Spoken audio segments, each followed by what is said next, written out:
Delhi car வெடிப்பு சம்பவம் எதிரொலியாக கல்பாக்கம் அணுமின் நிலைய பகுதியில் பாதுகாப்பு பலப்படுத்தப்பட்டுள்ளது. கூடுதல் தகவல்களை வழங்க இணைகிறார் எமது செய்தியாளர் ராமச்சந்திரன். வணக்கம். தற்பொழுது கல்பாக்கம் பகுதியில் பாதுகாப்பு எந்த அளவுக்கு பலப்படுத்தப்பட்டிருக்கிறது? எத்தனை குழுக்கள் இதில் ஈடுபடுத்தப்பட்டிருக்கின்றன? அங்குள்ள சூழல் என்ன? விரிவா சொல்லுங்க. டெல்லியில் நேற்று கார் குண்டுவெடிப்பில் 8 பேர் உயிரிழந்தனர். 24 பேர் காயமடைந்து மருத்துவமனை அனுமதிக்கப்பட்டனர்.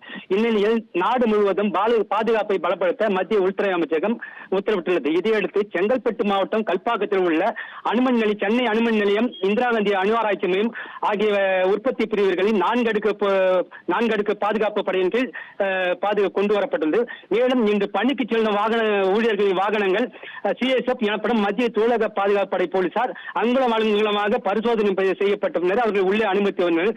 மேலும் கல்பாக்கம் அணுமினியம் சுற்றி, குறிப்பாக கடற்கரை ஓரம் சுற்றி மத்திய தொழில் பாதுகாப்பு துப்பாக்கி நிலையில் பாதுகாப்பு ஈடுபடுத்தப்பட்டுள்ளனர். மேலும் இவர்களுடன் சேர்ந்து தமிழக போலீசாரும் பாதுகாப்பு பணியில் ஈடுபட்டுள்ளனர். நன்றி ராமச்சந்திரன், உங்கள் விரிவான தகவல்களுக்கு. ட்ரெண்டை ஃப்ரெண்ட் ஆக்கிக்கோங்க. தந்தி டிவியின் சப்ஸ்கிரைபர்ஸ் அண்ட் ஃபாலோவர்ஸ் குடும்பத்தில் நீங்களும் இணையுங்க.